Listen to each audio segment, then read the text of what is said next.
A műsorszám termékmegjelenítést tartalmaz. 12 éven Ez már a csendháborítás második órája, bemutatkozik egy Magyarország. Rádió 1. Újra töltve. Változatosság.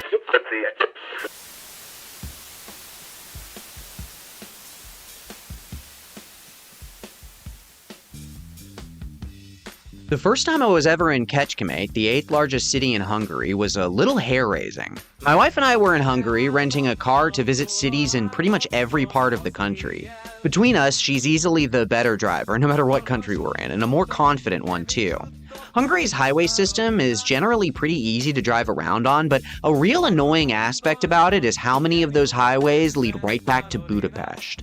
So, if you want to travel from Eger in the wine country of the northeast all the way to Szeged, closer to the southern border with Serbia, the highways will send you back to the capital and spit you out in the other direction.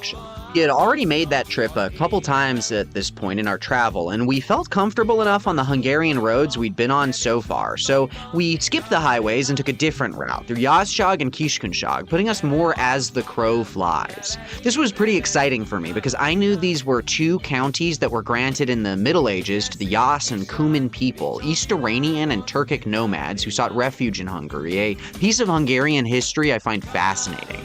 But I didn't realize what a foolish driving route this would wind up being, and in the future, every time I explained I took this way to any Hungarian, they would look at me like an idiot for not just going back through Budapest. We would progressively become more and more aware of the diversity of Hungarian roads. The highways, we thought, put many American highways to shame, but we did have to get used to the separate speed limits for trucks and passenger cars, and the expectation to pass on the left-hand lane. Basically fine, but a little nerve-wracking in a rental car.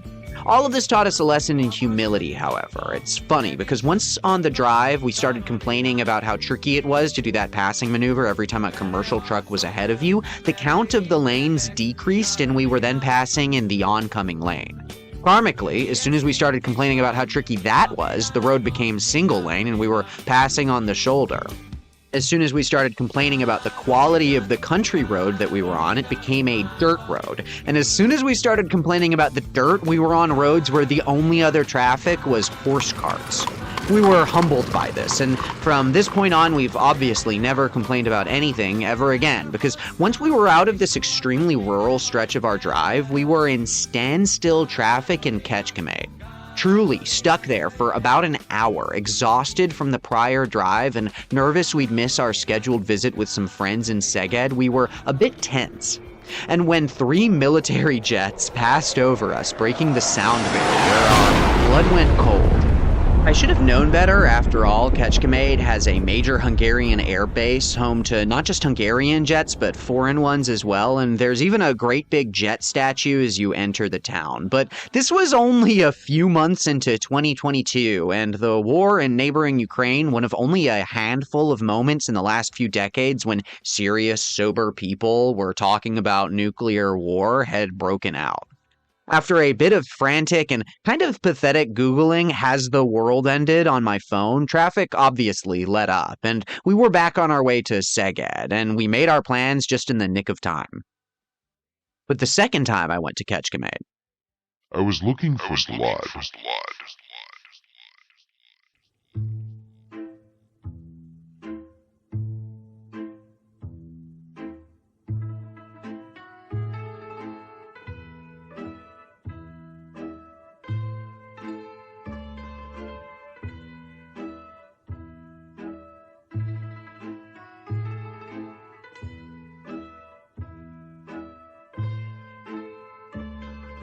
Welcome to episode 3 of season 1 of the Turan Explorer podcast, a show about Hungary and the centuries-old question of who are the Hungarians.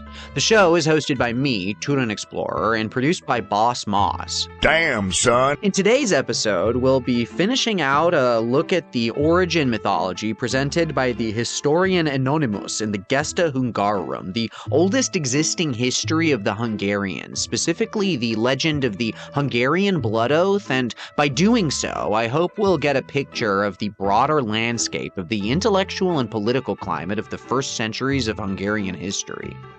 In our last episode, we looked into 3 extraordinary origin myths about the Hungarians that this very old and influential document plants the seeds of. These include that the Hungarians are descended from the Scythians, that they're descended from the Huns of Attila, and that they're descended from Gog and Magog of the Bible.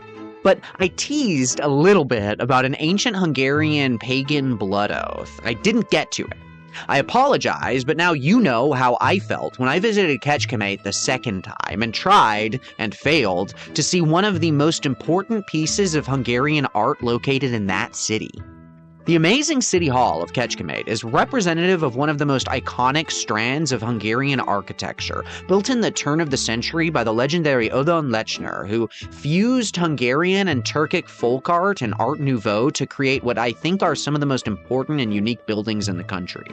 Adapting an early Renaissance style, Lechner richly decorated the building's light orange facade with ceramic decorations and motifs to Hungarian legends.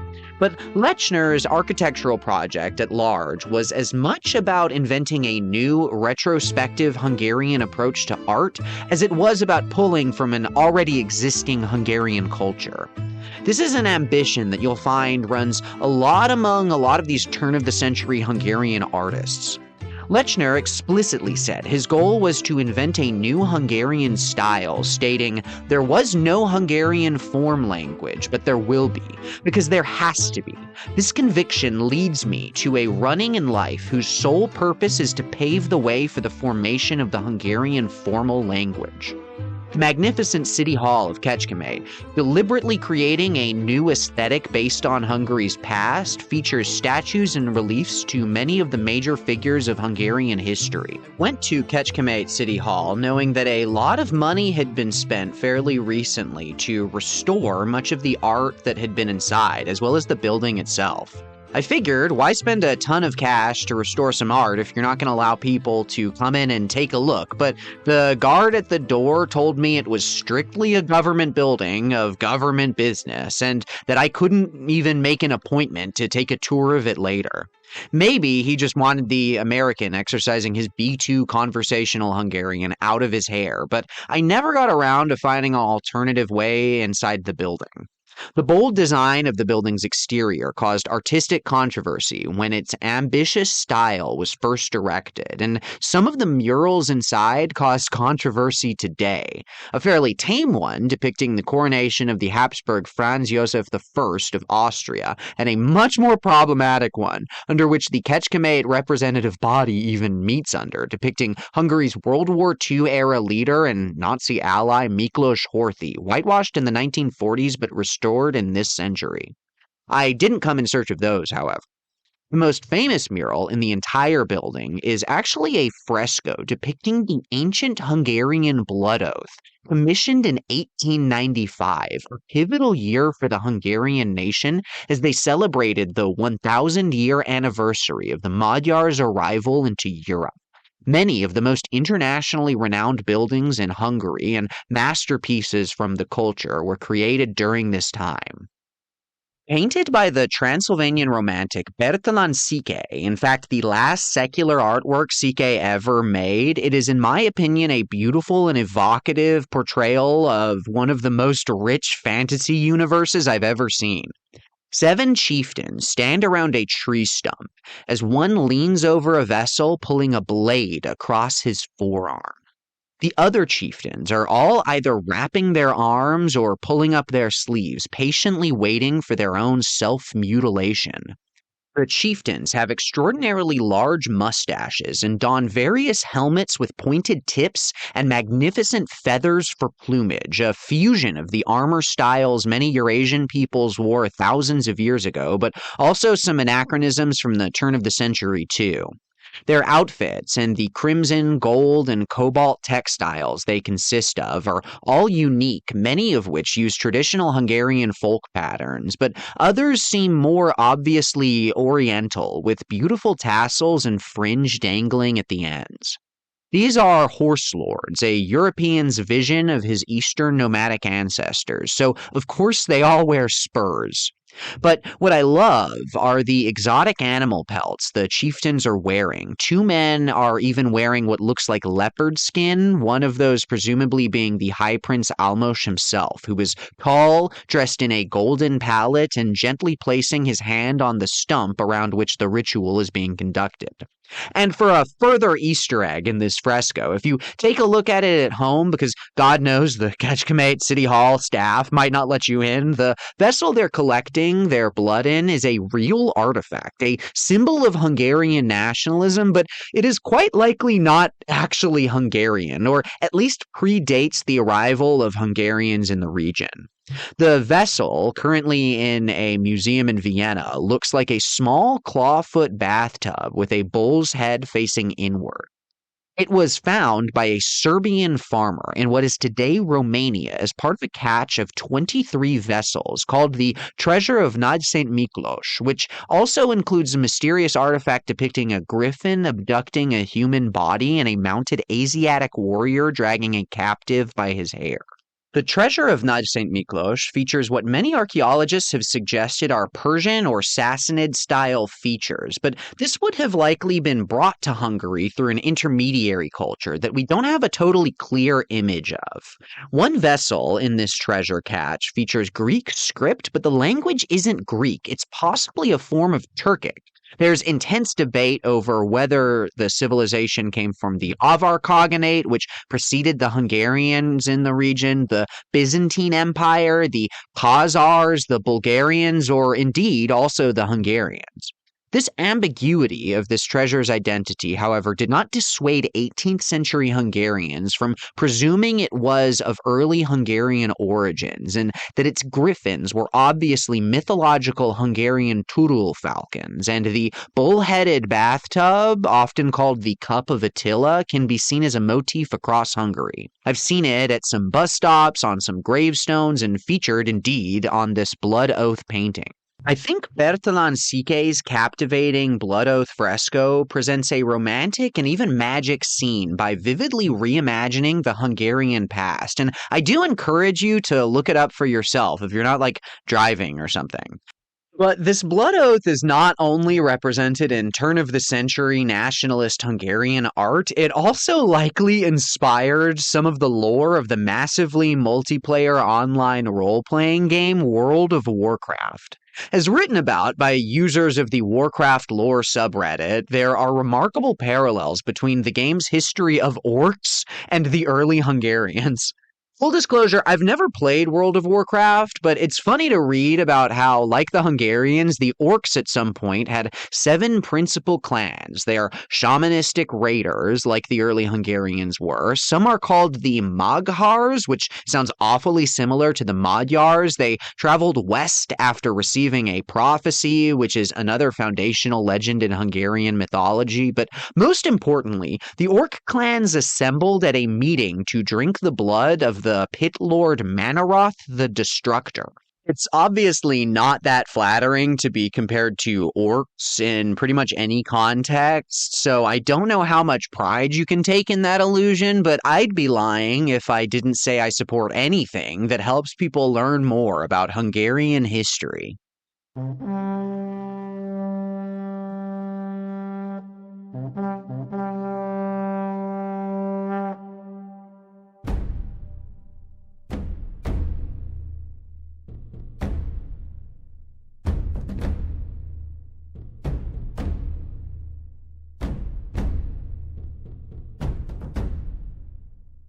In our last episode, we ended by looking at a poem of one of the great Hungarian poets, Endre Ady, which uses a metaphor of Gog and Magog to kind of illustrate this tension between the Hungarian psyche torn between East and West.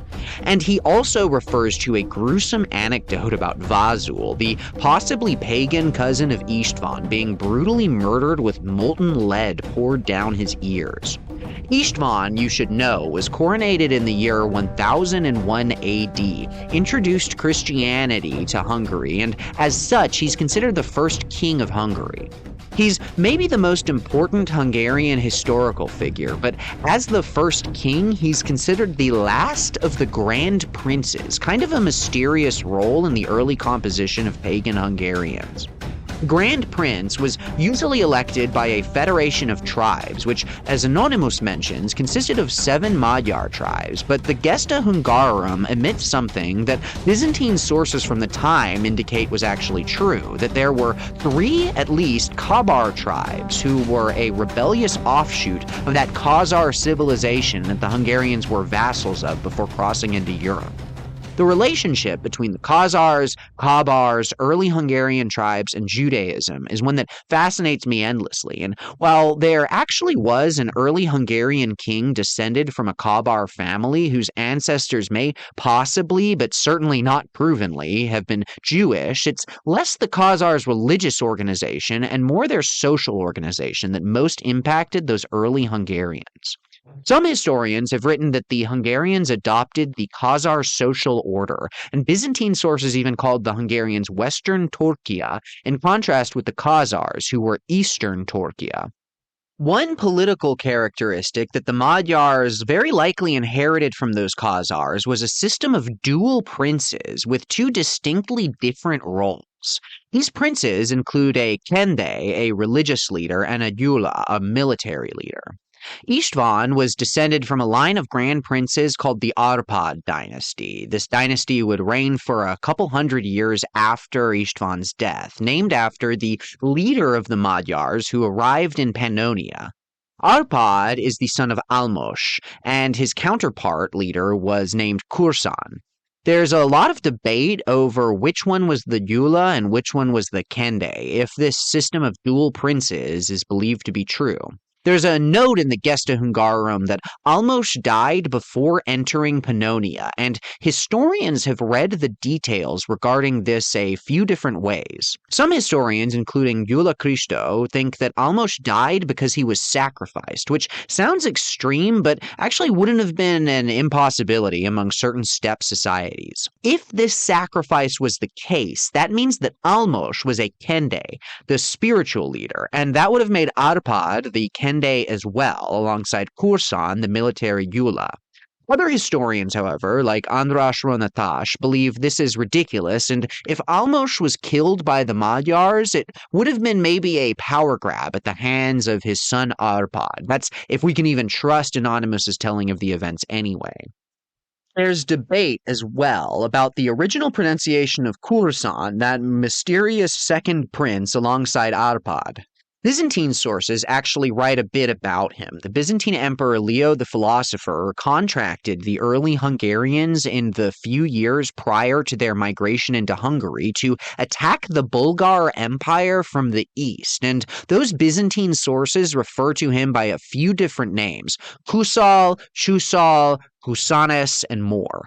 Anonymus refers to him, however, as Kurzan, downgrading his role to tribal chieftain as well, and both that name and the understanding of his title stuck around for centuries. Regardless of pronunciation, however, Kurzan died in 904, and from that point on, the dual leadership structure was abandoned, and the descendants of Arpad would be the sole monarchs of the Hungarians for the remainder of the Arpadian dynasty.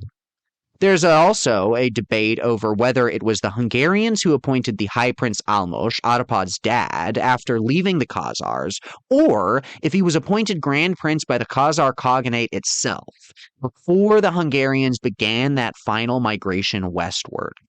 Anonymus doesn't entertain any such ambiguity, however, and he writes about Almos's appointment with a different, much more famous legend.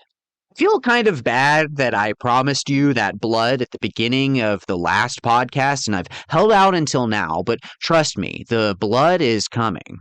Well, I hope you understand now that Anonymus is extraordinarily untrustworthy, ahistorical, and speculative, already presenting 3 origins of the Hungarian people that modern anthropology definitely considers incorrect. The actual mystical formation of the Hungarian state he describes is even more fantastical. First of all, the miracle and prophecy of the Grand Prince Almos's birth. In the 819th year of our Lord's birth, Udek, who, as we said above, being of the family of King Magog, became a long time later the most noble Duke of Scythia, took to wife in Dentumoger the daughter of Duke Unadubulian, called Emeshu, from whom he sired a son, who was named Almosh. But he is called Almosh from a divine event, because when she was pregnant, a divine vision appeared to his mother in a dream in the form of a falcon that, as if coming to her, impregnated her, and made known to her that from her womb a torrent would come forth, and from her loins glorious kings would be generated, that they would not increase in their land, because therefore a dream is called Almu in the Hungarian language, and his birth was predicted in a dream, so he was called Almosh. Or he is thus called Almosh, that is holy, because holy kings and dukes were born of this line. What more? One of the reasons why I love Anonymus and his Gesta Hungarorum so much is that he kind of recognizes how much he's just making things up as he goes along and riffing. So maybe Almos is named that because the Hungarian word for dream, which in modern Hungarian is alum, and in Old Hungarian would have been more like almu, and by this hazy grammatical logic, Almos could sort of be thought of as a word that means dreamy. But also, Anonymous says it's equally likely that Almos's name comes from the Latin word almus, meaning like nourishing, but could also have conveyed the meaning of sanctus or pious at that time. It's obviously impossible that a name would have both meanings, and certainly unlikely that a pagan prince elected among the Khazar Khaganate would have had a Latin name with a Christian meaning. But Anonymous is writing his Gesta with a very clear intention, which also informs how he writes about the Hungarian blood oath as well. An important pagan element is also introduced in this story too. Emeshe, the mother of Almos, whose name, according to some linguists, means breastfeeder or mother in ancient Hungarian, is visited by this falcon, and in Hungarian it's called a turul. It's kind of a mythological bird on its own, usually presented as a falcon, but sometimes also an eagle. It's one of the oldest Hungarian mythological creatures and a historical symbol of the Hungarian identity. The first Hungarian hot air balloon was in fact called the turul. The currency was almost changed to turul. Across Budapest, you'll find bridges and buildings adorned with representations of the turul, and one of the biggest statues of any bird in the world happens to be a turul statue in Hungary. It very likely was an ancient Hungarian totem, or one that would have been popular across the steppe prior to their conversion to Christianity, and another important Hungarian chronicler we'll look at claims even that Attila's coat of arms featured a turul.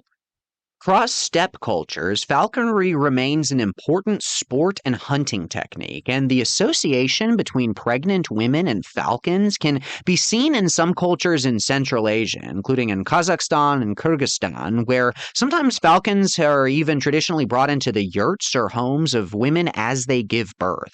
The turul does, however, represent one of the most complicated national symbols in Hungary from a modern perspective. Obviously, the symbol predates modern reactionary or even fascist movements, but it has assumed its place as one of the most important symbols throughout them. Turul symbolism is quite common across nationalist events and can be regularly seen near irredentist memorials or art displays alongside the map of Nagy Magyarország, or Big Hungary, before the loss of two-thirds of the country's territory post-World War I and a clarion call for the Hungarian ultra-right. Even nearly a century ago, the fascist Arrow Cross Party used turul symbolism, and an anti-Semitic and reactionary turul society existed that counted among its members Gyula Gombos, Hungary's prime minister in the early 30s, who happened to be the first head of government to meet with Hitler.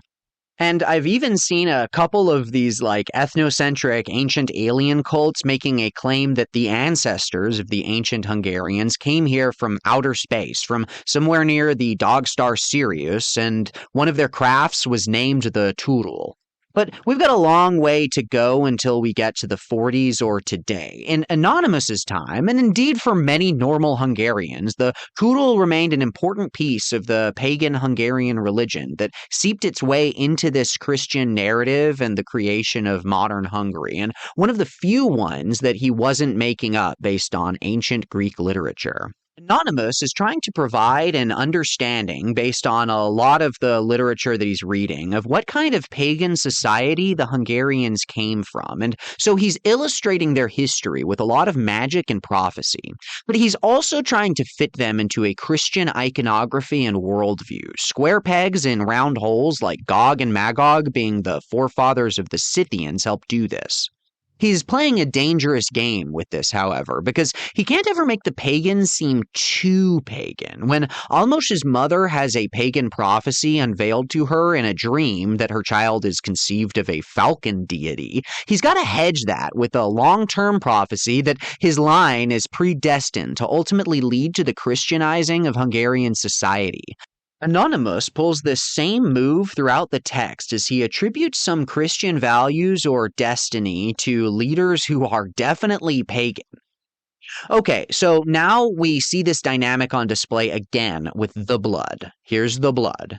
You may have noticed in one of those earlier quotes from Anonymous, he links the Scythians with blood rituals and consumption, saying especially toward the decline of the empire when they were, quote, worn out in war, became so cruel that they ate in wrath human flesh and drank the blood of humans.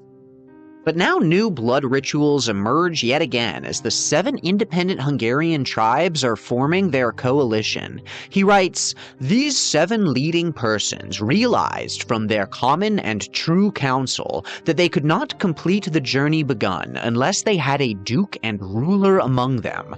Thus, by the free will and common consent of the 7 leading persons, they chose as their duke and ruler Almos, son of Udek, and those who descended from his kin, sons of sons to the last generation, because Duke Almos was the son of Udek, and those who descended from his kin were more outstanding by birth and more powerful in battle." These 7 leading persons were noblemen by birth and strong in war, firm in their faithfulness. Then they said with equal will to Duke Almos, "From today we choose you as Duke and ruler, and where your fortune takes you, there we will follow you." Then to Duke Almos the aforesaid men swore an oath, confirmed in pagan manner with their own blood, spilled in a single vessel. And, although pagans, they nevertheless kept true to the oath that they now made among themselves until they died. The first part of the oath was thus: that, as long as life remained, they and their descendants would always have a duke from the line of Duke Almos. The second part of the oath was thus: that whatever goods they might acquire by their own efforts, none of them should be denied a share of them. The third part of the oath was thus: that those leading men who by their free will had chosen Almos as their lord, they and their sons should never in any way be excluded from the council of the duke and the honor of the realm. The fourth part of the oath was thus: that if any of their posterity should be unfaithful to the person of the duke and stir up discord between the duke and his kinsmen, then the blood of the guilty one should be shed, just as their blood had been shed in the oath that they had made to Duke Almos. The fifth part of the oath was thus: that if any of the posterity of Duke Almos and of the other leading men should seek to breach parts of their oath, they should be put under an everlasting curse. Heavy stuff. Although this has the flavor of an obscure spiritual ritual, it's been pointed out that the blood oath served primarily as a legal contract, although not a written one, between the ruling Hungarian chieftains and their high prince, and as such it is considered the first constitution of Hungary, at least theoretically. The oldest record of this oath we have, however, is from Anonymus, and as we've established by now, Anonymus is highly unreliable as an actual historian, though I'd say great as a storyteller. Influenced by the works of antiquity that he was reading, some songs, and indeed the work of traveling minstrels, and also the political events of the time, although there may have been another written history of the Hungarians that he was pulling from, but that one has likely been lost for centuries. Anonymous is, after all, writing about the 9th century from the 13th century, with more than 300 years removed between Almos's rule and his lifetime, and a lot of miles as well. But if it's not just mythological and the blood oath really did happen during the time period Anonymous says that it did, it would have been a remarkably early instance of a constitutional legislation and a contract electing a prince. But let's dive into what the historical context of such a blood oath would have been. So it seems that evidence establishing that the blood oath did happen is also evidence against it. Indeed, nomadic steppe peoples were written about as having conducted similar oaths before. The problem is that a lot of the evidence for this is from Herodotus's writing in 440 BC about the actual Scythians. As I pointed out last episode, the gap between Anonymus's writing in 1230 or so and today is less than 800 years, and the gap between Anonymous and Herodotus's record of the Scythians is like 1600 years. So if Anonymous is both assuming Hungarians are descended from the Scythians and taking Herodotus's writing at face value, he could easily just be plagiarizing the custom described there. Herodotus, in fact, writes a good bit about the Scythians' blood rituals, listing so many that you can't help but think he's maybe making a few up. Herodotus writes, "When prisoners are taken in war, out of every 100 men they sacrifice one, not, however, with the same rites as the cattle, but with different. Libations of wine are first poured upon their heads, after which they are slaughtered over a vessel. The vessel is then carried up to the top of the pile, and the blood poured upon the scimitar. The Scythian soldier drinks the blood of the first man he overthrows in battle. Whatever number he slays, he cuts off all their heads and carries them to the king, since he is thus entitled to the share of the booty, whereto he forfeits all claim if he does not produce a head. In order to strip the skull of its covering, he makes a cut round the head, above the ears, and laying hold of the scalp, shakes the skull out. Then, with the rib of an ox, he scrapes the scalp clean of flesh, and softening it by rubbing between the hands, uses it thenceforth as a napkin." And then finally, Herodotus writes, "Oaths among the Scyths are accompanied with the following ceremonies. A large earthen bowl is filled with wine, and the parties to the oath, wounding themselves slightly with a knife or an awl, drop some of their blood into the wine. Then they plunge into the mixture a scimitar, some arrows, a battle axe, and a javelin, all the while repeating prayers. Lastly, the two contracting parties drink each a draught from the bowl, as do also the chief men among their followers." But I want to investigate some of the comparisons and contrasts between the Hungarian blood oath and contemporary depictions of blood oaths at the time. Hungarian historian George Nemeth of the University of Debrecen wrote a really interesting analysis of the blood oath that I'm going to pull from, titled "The Origins of the Tale of the Blood-Drinking Hungarians." First of all, Nemeth identifies that a lot of gruesome rumors were circulating about Hungarians for the first few hundred years of their existence in Europe. The worst probably being that they sometimes swore their oaths on dead dogs, and that they drank blood just as a treat, like Herodotus writes about the latter Scythians. But there are also some peculiarities about the Hungarian blood oath too. Nemeth analyzes how as early as 1897, Hungarian writers like Florian Matyash pointed out that only 6 electors are written about to have actually poured their blood in the vessel. What's interesting is that we don't know, based on Anonymus's account, if Almos did as well. Additionally, while it's also assumed that they drank each other's blood based on historical parallels as well as Anonymous's implication that their Scythian ancestors drank blood, Anonymous doesn't technically write that these Hungarian chieftains did, further complicating the origins or dynamic of the ritual. And in fact, although the elector's descendants are threatened with bloody revenge if they break the oath, if the king breaks the oath, he's just cursed, like universally, not mandated to be executed like his nobles. Other Hungarian historians, like Zoltán Terplan, have questioned the blood oath on the basis that very few records exist of peoples within the same nations with already existing blood relations, making a covenant with blood. With these historic oaths, it was almost always between foreign peoples with no blood ties. But Terplan offers a defense of the oath actually happening by bringing back up the three Kabar tribes who joined the Hungarians on their conquest.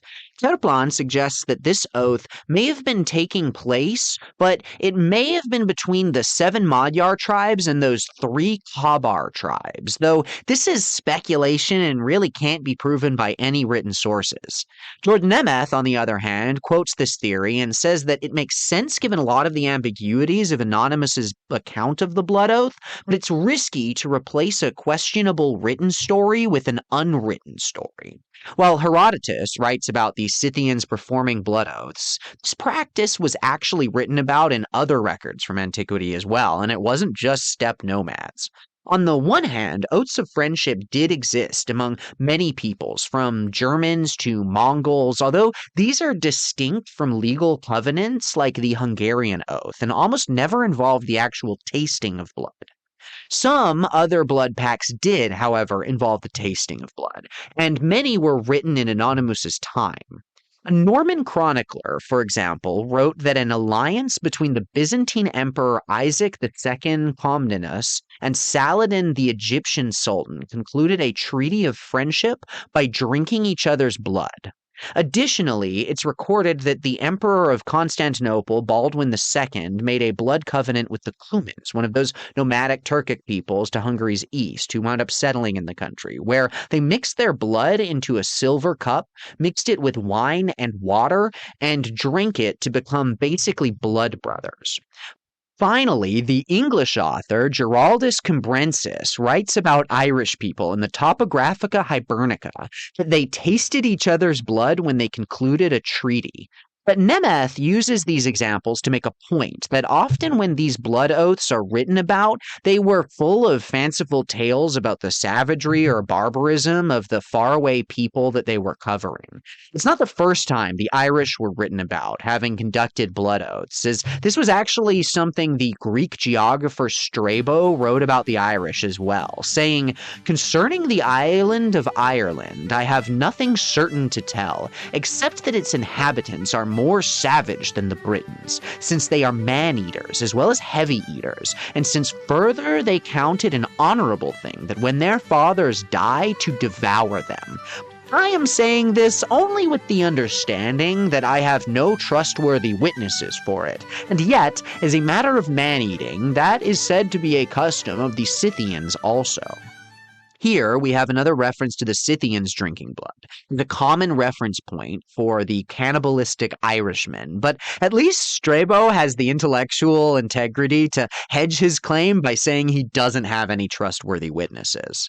And it's worth noting that both the Scythians and the Irish would have been at nearly the ends of the world when it came to this Greek author's perspective around 60 BC. So, among European literature, the ideas of blood covenants were common, although none served the specific purpose of the establishment of a nation, or of a rights-bearing unwritten document, or of the election of a prince. Nemeth's argument is that the popularity of blood covenants among medieval writers is less because they were actually that widespread at that time, and more so because those authors were reading Greco-Roman authors. Even in instances of fiction or mythology, the Greeks wrote about blood oaths being formed, although oftentimes it would involve the blood of an animal.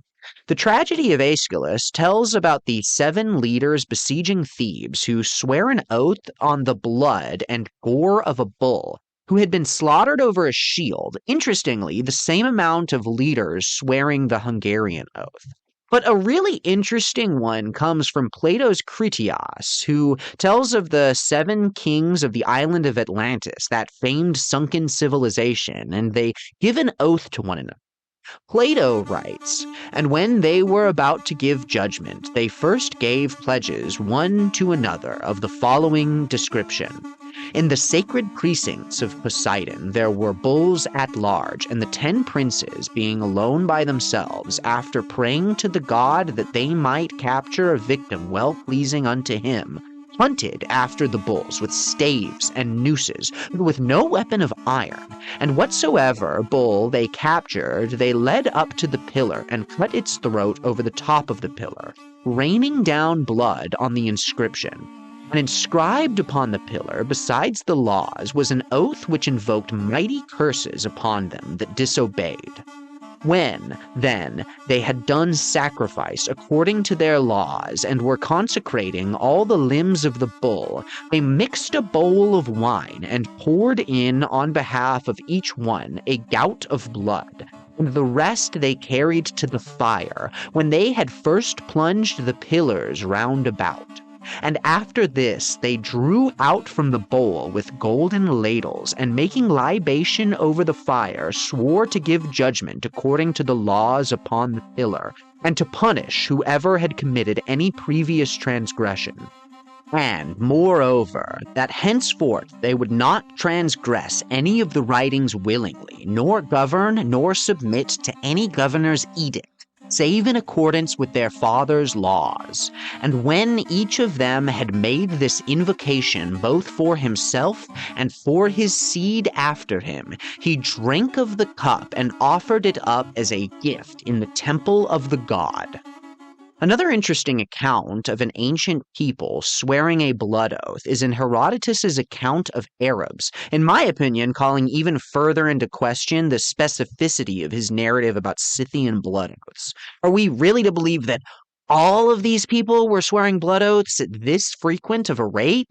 Herodotus writes, "There are no men who respect pledges more than the Arabians. This is how they give them. Man stands between 2 pledging parties, and with a sharp stone cuts the palms of their hands near the thumb, and he takes a piece of wood from the cloak of each, and smears their blood 7 stones that lie between them, meanwhile calling on Dionysus and heavenly Aphrodite. After this is done, the one who has given his pledge commends the stranger, or his countryman, if the other be one, to his friends, and his friends hold themselves bound to honor the pledge." So, if you're keeping score at home, so far we've seen accounts of the Arabs, the Irish, the Greeks, the Cumans, the Byzantines, the Atlantans, the Scythians, and of course the Hungarians, all conducting these blood oaths. Some of these cultures, no doubt, actually might have done them. There's gotta be some embellishment, at least in a few of these stories, right? A few centuries after Herodotus writes his main account of the Scythian blood oath, the Syrian Greek author Lucian writes about a Greek and a Scythian swearing a friendship oath similar to a blood brother oath by cutting their fingers, dripping their blood into a cup, dipping their swords into it, and drinking. Lucian's account also includes the hilarious quote, "We are permitted at most to enter 3 such compacts, since a man with many friends resembles, we think, promiscuous women with their lovers."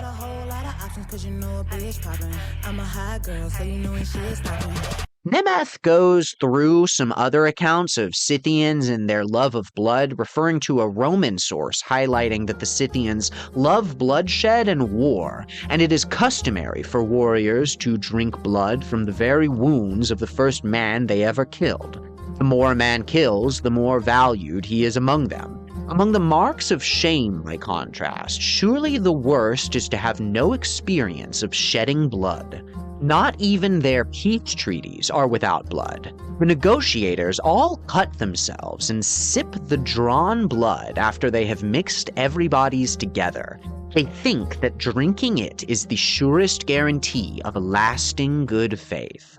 What's interesting about this account and the accounts as a whole is that it portrays the Scythians in a way that rings true with Anonymous's objective.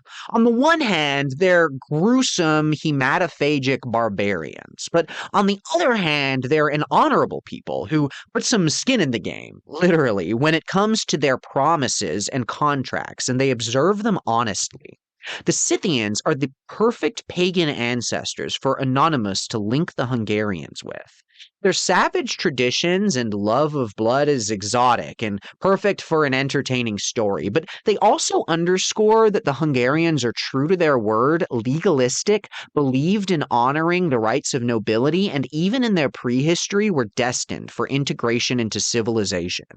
There's also an irony in Anonymous's stated mission in writing this history that probably yields some of the shoddy conclusions that he comes to. There are some arguments that there's evidence he pulled from Hungarian folk tales and peasant stories, but at least publicly, or at least in writing, Anonymous denies this, and like the scholar he is, claims to commit himself to pulling only from published documents.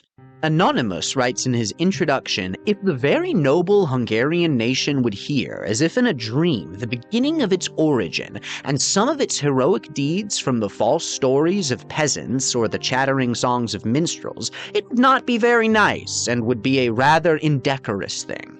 Therefore, by now, it understands the truth of things, as it benefits nobles from the sure presentation of documents, and the clear interpretation of historical works." But he didn't have really that many historical works that were relevant to Hungarian prehistory, save for one possible document that would have had some red flags that his Gesta Hungarorum had. He deliberately says elsewhere that he's trying to fill a gap in the scholarship.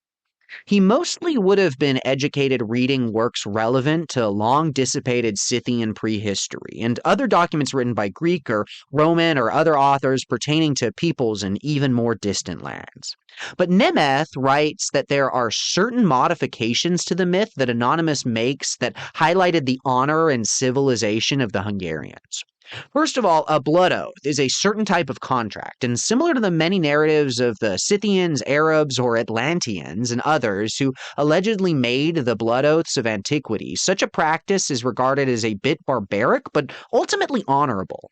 During a period where Magyars were still trying to incorporate themselves into the social order of European Christendom, they would have wanted to promote an image of noble oath keepers with a structure to their society. Second of all, although it's often assumed that the blood is tasted, not just spilt, as I mentioned before, Nemeth points out earlier that there's no explicit mention of blood drinking in the Gesta Hungarorum. This has led historians like Nemeth to speculate that maybe actually writing that the Hungarians' ancestors drink blood would have been a touch too far for Anonymous. It's beneficial to say they have this legalistic convention that binds them to their allies and their constituents, but drinking the blood outright may have been too pagan of a custom that would have ultimately undermined the message of Hungarian society's foundational fidelity.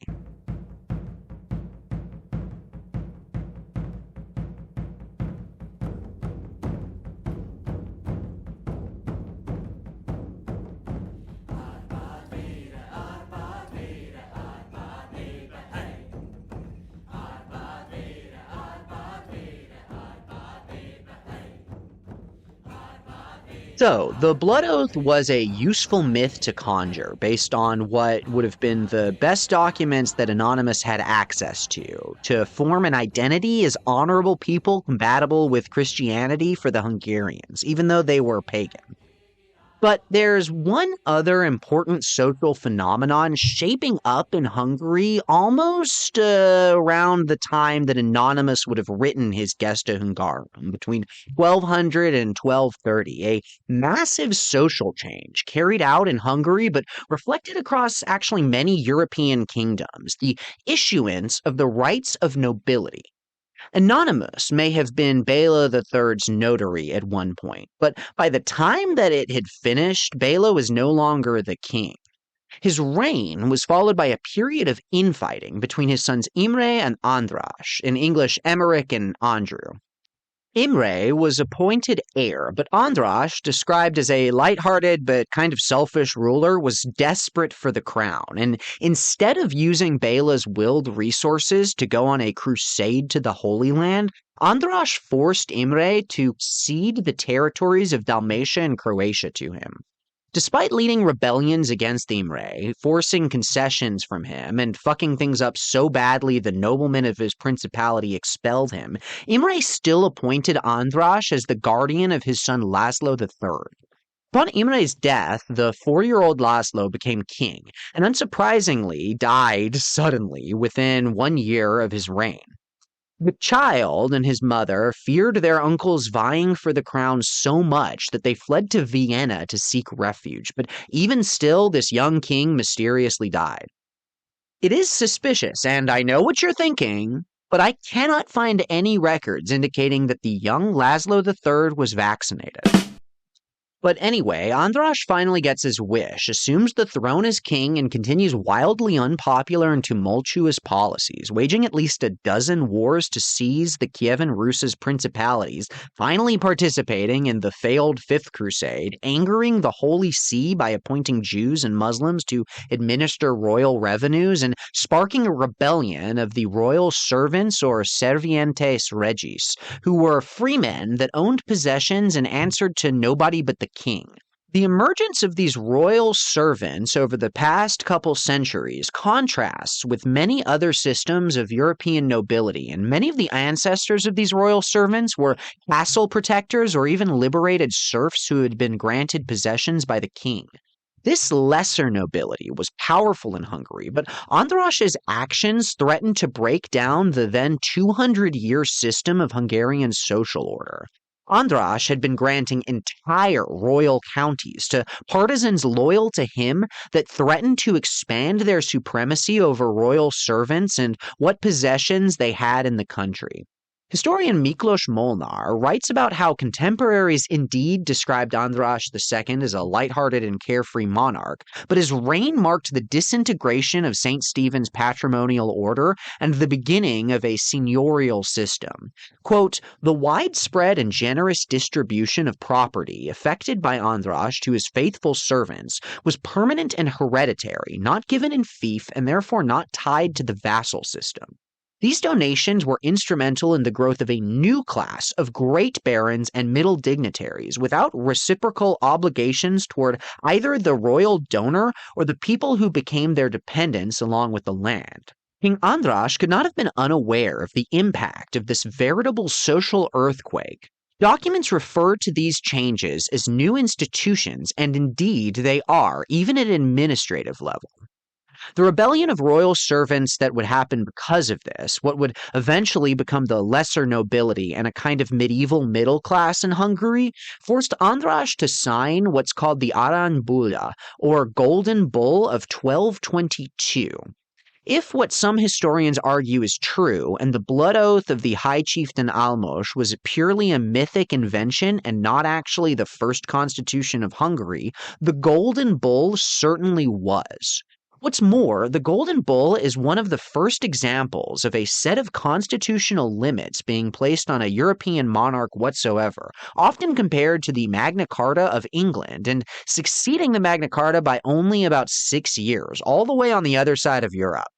The Golden Bull, meant to ease tensions between these hereditary nobles and the middle-class nobles, granted rights to noblemen, like that they couldn't arbitrarily be arrested, that they were nearly exempt from taxation, there were formal rules of inheritance, and to please the Holy See, it banned Jews and, quote, Ismailites from being the collectors of tax or toll keepers, although there's a lot of evidence the Hungarian king did not strongly adhere to this promise. But toward the end of the contract, it states if the king or one of his successors won't keep this agreement, the nobilities have the right to resist and contradict the king without considering this an act of treason. Sound familiar to you? Historians like István Nemeskurti have argued that whether or not the blood oath actually happened, its writing and the adoption of the Golden Bull sync up so neatly, it was either an intentional attempt to establish a framework of rights between the monarch and the nobility, or an unintentional reflection of Hungary's contemporaneous political changes. With this history, Anonymous does some of the footwork legitimizing contracts like this, confirming the aristocracy as being foundational to the establishment of the Hungarian state, as opposed to a system of rewards for the families of military servants and royal allies several generations back. I wanted to start this podcast exploring the exploration of Hungarian origins and the many theories of this people's ethnogenesis by talking about Anonymus and his Gesta Hungarorum for that reason. Not only does he plant the seeds of theories like Scythian descent, Gog and Magog's lineage, and a continuity with Attila and the Huns that have permutated in some mind-boggling directions over the last 1,000 years, but this document also reflects how these ethnographies aren't just magic or totally contrived, but that they can help us understand the real material situations of class, politics, and the social reality of this country in the Pannonian Basin. I will return to the Gesta Hungarorum of Anonymous throughout this series because it's such an important document containing insights into much more than just these origin myths, and almost certainly influenced every single chronicler of Hungarian history going forward. The phenomenon of Europeanization and the project of the West and Christianity in Hungary is almost as old as the reflexive search for an explanation of where this country actually comes from. And while none of these elements, the retconning of one's history, the blend of pagan and Christian ethics, the use of mythology as political propaganda, are unique to Hungary, I am of the opinion that it's such a unique and interesting setting with a unique and interesting character to its folk ethnographies that it deserves to be more told and explored. After all, with hundreds of examples of one people group defaming another more distant people group as being blood-drinking cannibals, I think it's really interesting that in Hungary's case, they almost reappropriate that slander into a more self-aggrandizing direction. And the towing of the line between a reconstruction of lost pagan rituals and fealty to Hungary's long-enduring Christian faith is a dynamic that still goes on in the many politicians, native faith groups, artists, and theorizers of Hungarian Turanism today. But even in the first few centuries of the existence of a Hungarian state, it was still a dynamic that was at the core of the Magyar Imaginarium. We don't have a lot of information about the Hungarians' prehistory. As you can maybe see now, it's hard for me to present any facts about it, from its organizational structure to its timeline to its mythology to its linguistic makeup, without saying, but historians have a lot of debate about this. But we obviously have a real country of Hungary today that we can look at now, and this language and history certainly didn't appear out of nowhere. So, like Anonymous, face obscured by the darkness of our cowls, scribbling furiously on a table, we are pulling from much older sources written about people who aren't really like the ones we know today at all, to piece together some hazy image of the past and reclaim something that maybe never existed in the first place, but vividly colors our future.